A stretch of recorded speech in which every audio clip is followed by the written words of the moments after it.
नमस्कार, आप देख रहे हैं मिरर मीडिया। मैं हूं अनुपम कुमार। बढ़ते हैं आज की सुर्खियों की ओर। झारखंड शराब घोटाले में एसीबी का बड़ा एक्शन। आईएएस विनय चौबे को किया गिरफ्तार।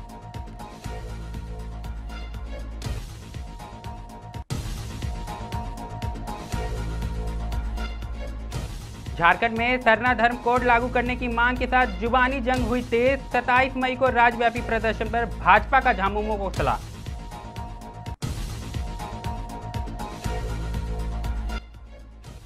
जमशेदपुर डिमना लेक में डूबने से 2 युवक की मौत। चेतावनी के बावजूद उतरे थे गहरे पानी में। दोस्तों की लापरवाही ने ली जान।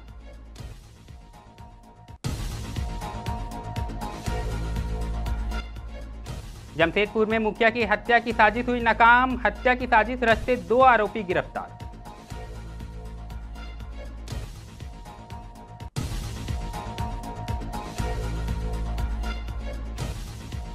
गोंदवार में थाना प्रभारी पर ग्रामीणों ने लगाए गंभीर आरोप। एसपी से निष्पक्ष जांच की कराने की मांग।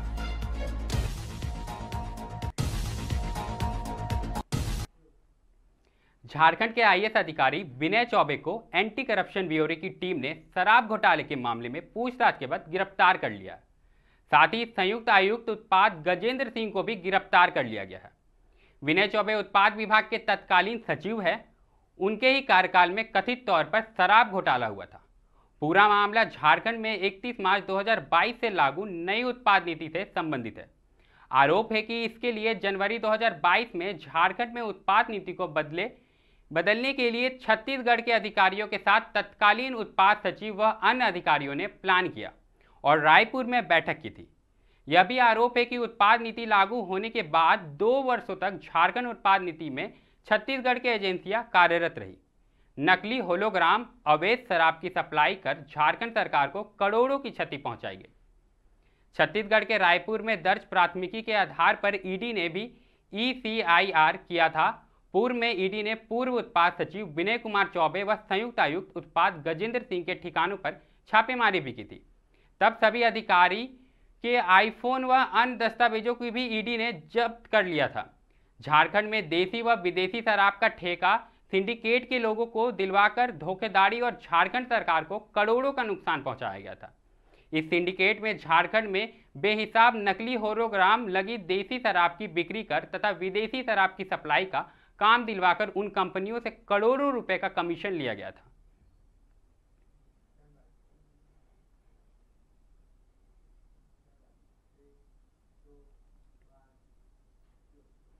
अब रुक करेंगे अगली खबर की, जहां झारखंड में सरना धर्म कोड लागू करने की मांग जारी है। वहीं मंगलवार को एक बार फिर इसकी मांग तेज हो गई। जातीय जनगणना में आदिवासियों के लिए अलग से सरना धर्म कोड की मांग को लेकर झारखंड मुक्ति मोर्चा ने राज्यव्यापी प्रदर्शन के लिए 27 मई की तिथि घोषित की है। इसके साथ ही कांग्रेस भी देने को कह रही है।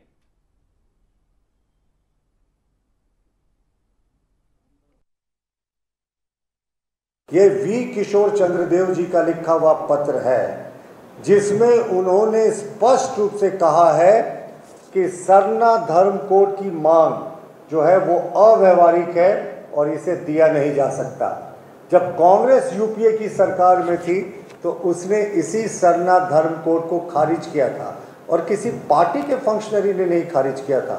कांग्रेस के तत्कालीन आदिवासी जनजातीय कल्याण मंत्री वी किशोर चंद्रदेव साहब ने लिखित उत्तर में सुदर्शन भगत माननीय सांसद को कहा था ये अव्यवहारिक है। वो यही नहीं रुके थे, उन्होंने कहा था कि अगर सरना धर्म कोड जैसे मांग को हम मानेंगे तो इसके ऐसे हजारों जो है वो मांग और जगह उठ जाएंगे, इसीलिए इसको देना अव्यवहारिक है। आपको दिखाया है 2 पन्ने के इस लेटर से क्यों रिजेक्ट किया था सरना धर्म कोड को। आज कांग्रेस जो है वो मगरमच्छ के आंसू बहा रही है कि सरना धर्म कोड चाहिए, सरना धर्म कोड चाहिए। पहले एक बार कांग्रेस को राष्ट्र से माफी मांगनी चाहिए कि जो उस समय आदिवासियों की डिमांड थी सरना धर्म कोड को। ऑफिशियली यूपीए की सरकार थी 10 वर्षों तक और लिखित रूप से उन्होंने कहा था कि सरना धर्म कोड को। अब अगली खबर की ओर रुख कर रहेंगे। गोंदवार गांव से एक बड़ी खबर सामने आई है, जहां ग्रामीणों ने थाना प्रभारी पर गंभीर आरोप लगाते हुए पुलिस अधीक्षक को लिखित शिकायत दी है। ग्रामीणों का आरोप है कि थाना प्रभारी भूमाफियों के साथ मिलकर गांव की सार्वजनिक जमीन पर कब्जा करना चाहते। जब इसका विरोध किया गया तो उन्होंने उग्रवादी बताकर जेल भेजने की भी धमकी दी। उन्होंने कहा कि 19 मई को उन्होंने फोन कर सिंधु कानू चौक बुलाया, जहां थाना प्रभारी ने कथित रूप से कहा, तुम लोग पुलिस के खिलाफ भड़काते हो, अब जेल भेज देंगे। इस दिन शाम को पुलिस बल गांव पहुंचा और बच्चों की तस्वीरें भी ली और माता पिता को धमकाया गया। ग्रामीणों ने मुख्यमंत्री और अनुसूचित जनजाति आयोग से भी मामले में दखल की मांग की है। इस पूरे मामले पर पुलिस अधीक्षक अरविंद कुमार सिंह का कहना है कि शिकायत मिली है और जांच के बाद उचित कार्रवाई की जाएगी। हम लोग उसके लिए मर मिट जाना पसंद करते हैं कि छोड़ना पसंद नहीं करते हैं। यह ज़मीन भी नहीं छोड़ा जाएगा किसी भी शर्त में, और अगर ये ऐसा नहीं करते हैं तो ये रेवेन्यू का मामला है। एसपी साहब के संज्ञान में दिया जाए बहुत अच्छी बात है। ये रेवेन्यू का मामला है। एडिशनल कलेक्टर से बात करने हम आए हैं अभी कि संतोष सिंह जो हमारे एडिशनल कलेक्टर हैं वो क्या कर रहे हैं इस मुद्दा पर। हम लोग कानूनी तौर पे लड़ेंगे और इसको सड़क पे आकर जन आंदोलन तक भी करना पड़ेगा, तो हम लोग इसके पीछे नहीं हटेंगे। जमशेदपुर से बड़ी खबर सामने आई है, जहां मुखिया की हत्या की साजिश रच रहे 2 आरोपियों को पुलिस ने गिरफ्तार कर लिया है। सिटी एसपी कुमार शिवाशीष ने प्रेस कॉन्फ्रेंस में जानकारी दी है कि हलूद बनी कुचकुली के दीपक कुमार लोहार उर्फ भगना के घर छापेमारी कर एक देसी पिस्टल बरामद की गई है। पुलिस को गुप्त सूचना मिली थी कि दीपक किसी वारदात की तैयारी कर रहा है। पूछताछ में उसने खुलासा किया है कि उसने यह पिस्टल 30,000 रुपये में बागबेड़ा निवासी अजय कुमार से खरीदी थी। दीपक का मकसद था कि हरहर गुट्टू के मुखिया की हत्या करना, जिसे लेकर उसका जमीन विवाद चल रहा था। इसके बाद पुलिस ने अजय कुमार को भी गिरफ्तार कर लिया। जानकारी के मुताबिक अजय पहले भी आपराधिक मामलों में जेल जा चुका है, जबकि दीपक का कोई भी आपराधिक रिकॉर्ड नहीं था। फिलहाल दोनों को न्यायिक हिरासत में भेज दिया गया है और मामले की जांच की जाएगी।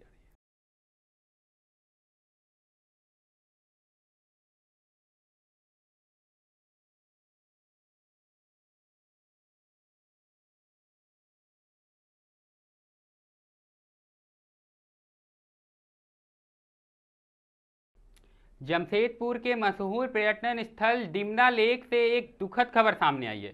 सोमवार शाम नहाने के दौरान 2 युवक गहरे पानी में डूब गए। घटना के बाद इलाके में सनसनी फैल गई। मंगलवार को दोनों के शव को गोताखोरों की मदद से बरामद कर लिया गया। यह घटना सोमवार शाम करीब 5:30 बजे की बताई जा रही है, जब मानगो से 6 दोस्त अबीर गोराई, नितिन गोराई, प्रतीक रजक, रोहन गोराई, विशाल गोराई और निशान डिमना लेक घूमने पहुंचे थे।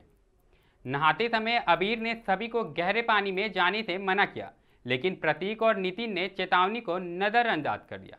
घटना के बाद साथी युवक घबराकर घर लौटे और परिजनों को जानकारी दी।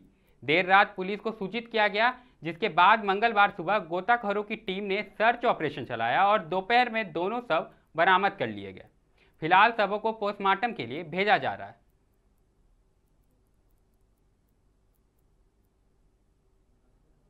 से यहाँ पे टाकू आए, फिर यहाँ पे हम लोग बस फोटो खिंचाने आए थे, तो देखे कि बहुत भैया लोग नहा रहे थे, तो सोच हम लोग का भी नहाने का मूड बन गया। सब बोलता है चलो नहाएंगे, तो हम लोग भी नहाने गए। नहा रहे थे, हमको दिख रहा था कि आगे ना बहुत गहरा है, तो हम बोल दिए कि आगे मत जाना, बहुत गहरा है। और वो लोग देखने लग गए क्या कितना गहरा है, मस्ती में चल गया वो लोग। फिर दोनों डूब गया। फिर दिख रहे थे हाथ दिखा रहा ऊपर से, तो हम अंदर घुस के पैर टानने की कोशिश किए हम और ये, तो देख रहे कि पूरा छटपटा रहा है, अंदर में लात उत मार रहा है। हम लोग भी डूबते उठते बचे, तो हम निकल गए वापस और वो लोग डूब गया। कितने लोग थे टोटल आप? हम लोग 6 लोग थे। 6 में से कितने उतरे थे पानी में? हाँ, 6 उतरे थे पानी। 5 बच्चे इधर स्नान करने के लिए डैम पर आए हुए थे। उनमें से नहाने के क्रम में 2 बच्चे की डूबने की सूचना मिली है, और रात में ही हम लोग आए, पर काफ़ी रात होने की वजह से कोई कार्रवाई नहीं की जा सकी। अभी सुबह में लोकल जो गोताखोर है और सिविल डिफेंस के लोग हैं, उन लोगों के सहयोग से हम लोगों ने प्रयास कर रहे हैं कि डेड बॉडी निकल जाए। उनमें से एक डेड बॉडी की बरामदगी हो चुकी है और दूसरे डेड बॉडी का तलाश किया जा रहा है। सर हमेशा देखा गया है कि जमशेदपुर के युवक यहाँ आते हैं, नहाने के क्रम में डूब जाते हैं। लगातार ये तादाद बढ़ते जा रहा है, इसको रोकथाम के लिए क्या करना है? एक्चुअली एरिया इसका बड़ा है और हम लोगों का यहाँ लोकल में एक हलुद्बनी पिकेट भी है और उससे हम लोग सुबह शाम गश्ती कराते हैं। आप देखेंगे कि जिस ओर से एंट्री है टाउन के तरफ से, उस क्षेत्र में लोग नहीं जाते हैं क्योंकि उधर हमारा गश्ती रहता है और आगाह करता है कि आप इस एरिया में नहीं जाएँ, डूब सकते हैं। अब इधर में बच्चे लुके छुपे आ गए और इस तरह की घटना वारदात हो गई। अब रुख हजारीबाग का करेंगे, जहां बड़का गांव से बानादाग कोस्ट स्लाइडिंग तक कोयला का परिचालन कन्वेयर बेल्ट के जरिए किया जा रहा है। यह कन्वेयर बेल्ट एशिया का सबसे बड़ा कन्वेयर बेल्ट है। इसके बनने के बाद से ही कई तरह के विवाद खड़े हो रहे हैं। वहीं एक बार फिर स्थानीय रैयतों और ट्रांसपोर्टर का इसमें विवाद चल रहा है। ग्रामीणों का कहना है कि कन्वेयर बेल्ट चालू होने से 24 घंटे परेशानी होती है। इससे निकलने वाली आवाज़ से बच्चों को पढ़ने में भी दिक्कत हो रही है। इसके अलावा कन्वेयर बेल्ट के शुरू होने से कोयला ढुलाई पर भी कई असर पड़ रहे हैं। हाईवा मालिकों का कहना है कि EMI में भी देने में सक्षम नहीं हो पा रहे। ट्रांसपोर्ट मालिक ने ऐलान किया है कि अगर मांग पूरी नहीं होगी और भी बड़े पैमाने पर आंदोलन किया जाएगा। हम लोग काफ़ी परेशानियों का सामना करना पड़ रहा है। ये जो आप देख रहे हैं कन्वेयर बेल्ट, वो कंटिन्यू लगातार 24 घंटा चलते रहती है। इनकी ध्वनि प्रदूषण की वजह से हमारे बच्चे के भविष्य बिल्कुल खराब हो रही है। ना तो वो समय से पढ़ पाते हैं, उनकी आवाज़ इतनी ज़्यादा होने की वजह से हमारे बच्चे ना पढ़ाई कर पाते हैं और कंटिन्यू 24 घंटा चलते आ रही है। इससे पहले है कि कंपनी के द्वारा हम लोगों के 2016 में यहाँ पे जब कंपनी आई थी तो हम लोगों ने आप एक अपना आरसी दिखाएंगे कि इससे पहले हम लोग के पास किन्हीं के पास गाड़ी नहीं थी। अभी जाकर के क्या हुआ है कि कंपनी एक कन्वेयर संपूर्ण तरीके से बनाने के बाद हमारी गाड़ी को एकाएक अचानक मात्र 3 मिलियन टन कोयला ढुलाई रोड ट्रांसपोर्टिंग के लिए दिया जा रहा है, जिसके मात्र 3 मिलियन टन होने के वजह से हमारी एसोसिएशन में लगभग 576 गाड़ियां हैं, एक ट्रिप भी कर नहीं पा रही है।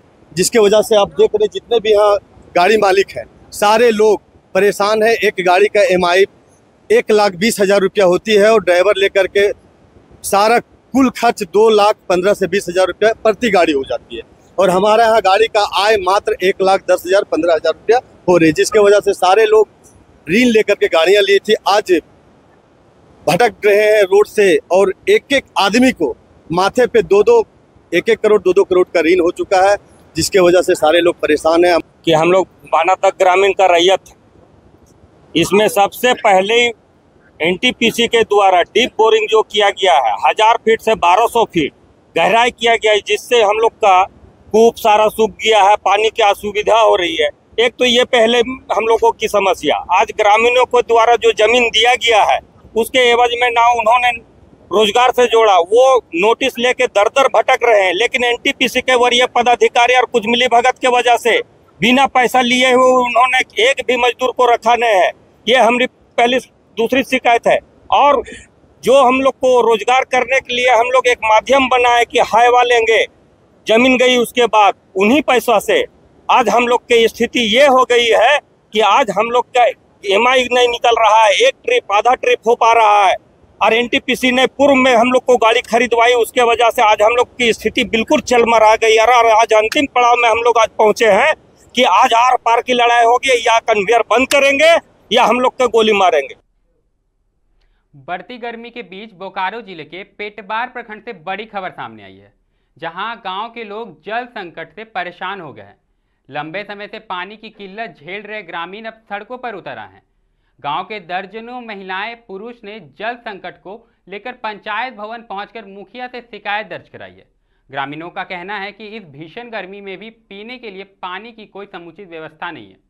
गांव की महिलाओं ने बताया कि हर दिन उन्हें कई किलोमीटर दूर पानी ढोना पड़ता है, जिससे बुजुर्गों और बच्चों को खासा कष्ट हो रहा है।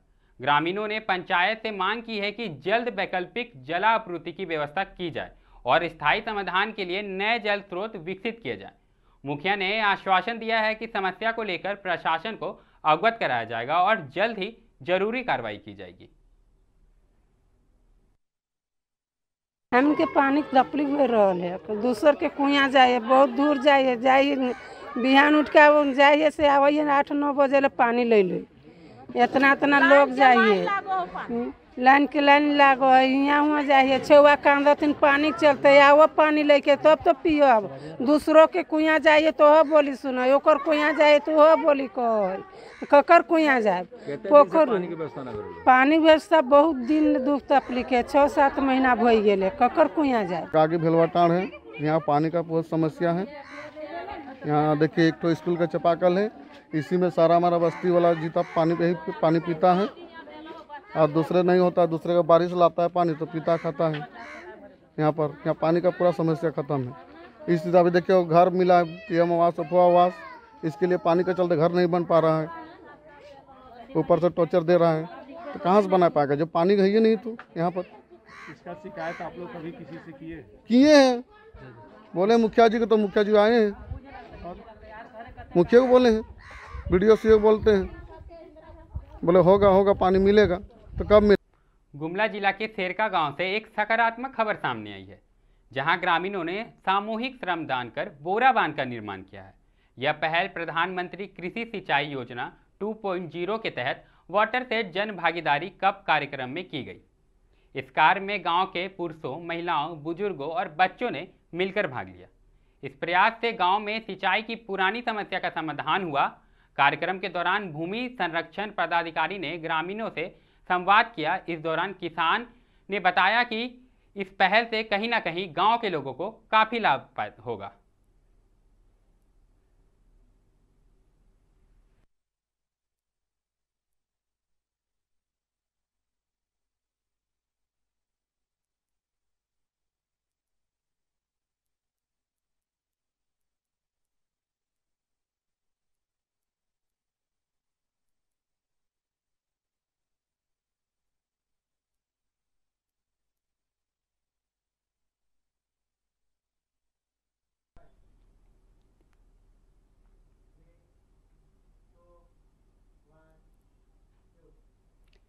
HMS ने लोहा चोरी को लेकर काजोरा क्षेत्र में खास काजोरा कोयलेरी नंबर 6 और नंबर 10-11 में विरोध प्रदर्शन किया। जानकारी के अनुसार स्थानीय लोगों ने मंगलवार की सुबह एक ई-रिक्शा पर लोहा भरकर ले जाते हुए देखा। वहीं सूचना मिलने के बाद अंडाल थाने की पुलिस मौके पर पहुंची और लोहे को लेकर थाने चली गई। कोयला खदान की सुरक्षा को लेकर ECL के खिलाफ बार बार शिकायतें आती रही है। इस मामले पर ECL पदाधिकारी की ओर से कोई बयान अब तक नहीं आया है। महीना से चल रहा है, 9 महीना से, ठीक है। जब से ये नया मैनेजर ज्वाइन किया है तब से यहाँ तांडव मचा कर रख दिया। हमारा कोयलरी माइंस रूल से चलता है, माइंस एक्ट से चलता है, इम्प्लीमेंट इंस्ट्रक्शन होता है कंपनी का, वेज बोर्ड इम्प्लीमेंट है, इसके अनुसार चलता है। दादागिरी तो कंपनी में नहीं चलेगा, जो मन चाहे वही करते रहेगा। ये तमाम को तखा पर रख करके वेस्टेड इंटरेस्ट के चलते कोयलरी में दादागिरी चल रहा है। Underground to surface, surface to surface, surface to यहाँ काली सुबह शाम तक कर रहा है। टोटली 100% वेस्टेड इंटरेस्ट है। यहाँ पर जो है लोहा चोरी आपने देखे हैं, यहाँ पर जो है टोटो से 40-50 पीस रॉड लेकर के जो है यहाँ पर चला गया है, 50 पीस रॉड।